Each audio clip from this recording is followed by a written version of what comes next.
Suatu sore sepulang sekolah, aku melewati jalan yang jarang kulalui. Tiba-tiba, mataku tertuju pada sesuatu yang aneh. Di balik perbukitan hijau, aku melihat sebuah desa kecil yang diselimuti kegelapan. Aneh sekali, padahal matahari sore masih bersinar terang, memancarkan cahaya keemasan ke seluruh penjuru. Langitnya cerah, tapi desa itu seolah terperangkap dalam bayangan. Aku berhenti sejenak. Ransel sekolah masih menempel di punggungku. Rasa penasaran mulai menjalari pikiranku. Kenapa bisa begitu? Apa yang terjadi di sana? Tanpa pikir panjang, aku memutuskan untuk melangkah mendekat, mencari tahu jawaban dari misteri desa gelap itu. Aku berjalan perlahan memasuki desa. Suasananya sepi dan remang-remang, kontras dengan cahaya cerah di luar. Rumah-rumah kayu sederhana tampak muram tanpa penerangan. Tak lama, aku bertemu seorang kakek yang sedang duduk sendirian di teras rumahnya. Wajahnya terlihat lelah namun ramah. Aku memberanikan diri untuk bertanya. "Permisi, Kek. Kenapa desa ini gelap sekali ya?" Kakek itu tersenyum tipis, lalu mulai bercerita. Ia menjelaskan bahwa generator listrik satu-satunya di desa mereka sudah tua dan sering sekali rusak. Setiap kali rusak, butuh waktu lama untuk memperbaikinya. Akibatnya, malam-malam mereka selalu dilalui dalam kegelapan. Anak-anak jadi sulit belajar, dan para warga kesulitan beraktivitas.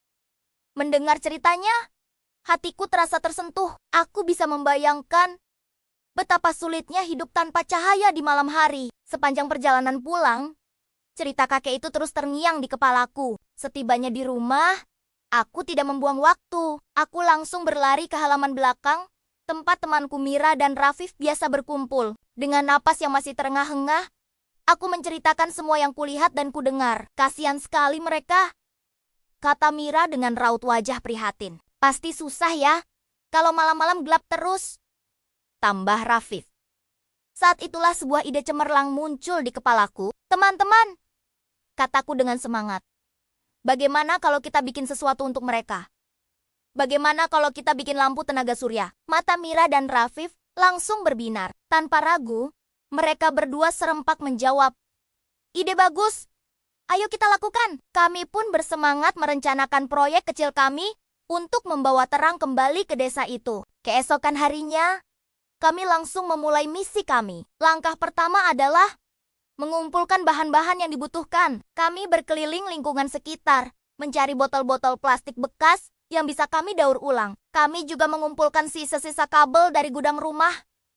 Dan dengan sedikit uang jajan yang kami tabung, kami membeli beberapa panel surya kecil dari toko elektronik. Prosesnya memang tidak mudah dan butuh waktu. Kami harus membersihkan setiap botol, memotongnya dengan hati-hati, lalu mulai merangkai komponen-komponennya satu persatu. Meja di halaman belakang rumahku berubah menjadi bengkel kerja dadakan. Ada lem tembak, gunting, kabel berwarna-warni, dan tentu saja panel surya kecil yang menjadi sumber kekuatan lampu kami. Walaupun tangan kami kotor, dan terkadang ada sedikit perdebatan kecil tentang cara terbaik merangkainya, semangat kami tidak pernah padam. Kami tahu, setiap botol yang kami rakit adalah satu langkah lebih dekat untuk menerangi malam di desa itu. Setelah beberapa hari bekerja keras, lampu surya pertama kami akhirnya selesai. Kami tidak sabar untuk mencobanya. Menjelang malam, kami membawa lampu itu kembali ke desa. Suasananya masih sama, gelap dan sunyi. Dengan hati berdebar, kami meletakkan lampu itu di bawah langit malam dan menekan tombolnya.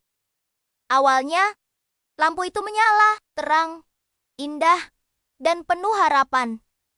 Kami bersorak gembira, tapi kegembiraan itu hanya sesaat. Hanya dalam beberapa menit, cahayanya mulai meredup, berkedip-kedip, lalu padam.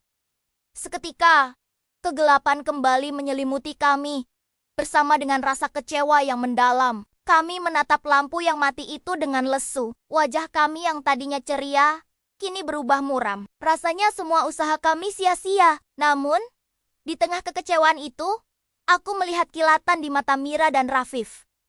Kami mungkin gagal, tapi kami belum mau menyerah. Malam itu kami pulang dengan perasaan campur aduk, tapi keesokan paginya, semangat kami kembali menyala. Kami berkumpul lagi. membawa lampu yang gagal itu ke meja kerja kami. Kita tidak boleh menyerah begitu saja, kataku pada teman-temanku. Pasti ada yang salah dengan rangkaiannya. Kami pun mulai membongkar kembali lampu itu dengan teliti. Kami memeriksa setiap sambungan kabel, memastikan panel surya terpasang dengan benar, dan mengecek baterai penyimpan dayanya. Proses ini mengajariku banyak hal. Aku belajar bahwa kegagalan itu bukanlah akhir dari segalanya. Justru, kegagalan adalah kesempatan untuk belajar. Setiap kesalahan yang kami temukan adalah sebuah pelajaran berharga. Kami sadar, yang terpenting bukanlah berhasil dalam percobaan pertama, melainkan keberanian untuk terus mencoba, memperbaiki, dan tidak pernah kehilangan harapan. Kami bekerja sama, saling memberi masukan, dan akhirnya menemukan letak kesalahannya. Setelah berhari-hari mencoba dan memperbaiki, akhirnya hari pembuktian itu tiba. Kami berhasil membuat bukan hanya satu, tapi puluhan lampu surya yang sudah kami perbaiki dan sempurnakan. Sore itu, kami membawa semua lampu itu ke desa. Dengan bantuan para warga,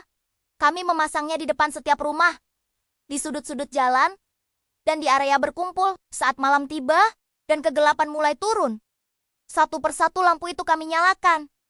Dan berhasil. Seluruh desa yang tadinya gelap gulita, kini bermandikan cahaya hangat dari lampu-lampu botol buatan kami. Anak-anak berlarian dengan tawa riang di bawah cahaya lampu. Para orang tua berkumpul dan berbincang dengan wajah bahagia. Kakek yang pertama kali kutemui menghampiriku, menepuk pundakku sambil tersenyum lebar.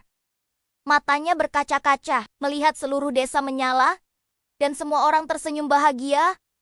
Ada perasaan hangat yang luar biasa menjalari hatiku. Rasanya, semua kerja keras kami terbayar lunas. Dari pengalaman ini, aku belajar sebuah pelajaran yang sangat berharga. Aku belajar bahwa rasa peduli atau empati terhadap orang lain adalah awal dari sebuah perubahan. Ketika kita melihat ada yang kesusahan dan hati kita tergerak untuk membantu, itu adalah kekuatan yang sangat besar. Aku juga belajar bahwa kerja sama tim membuat hal yang sulit menjadi lebih mudah dan lebih menyenangkan. Bersama Mira dan Rafif, kami bisa mengubah ide sederhana menjadi kenyataan. Pengalaman ini membuktikan bahwa kita tidak perlu menunggu menjadi dewasa atau punya banyak uang untuk bisa membuat perbedaan. Bahkan sebuah lampu kecil yang terbuat dari botol bekas pun ternyata bisa menyalakan harapan dan membawa perubahan besar bagi banyak orang. Jadi, jangan pernah meremehkan ide kecil atau tindakan kebaikan sekecil apapun. Siapa tahu,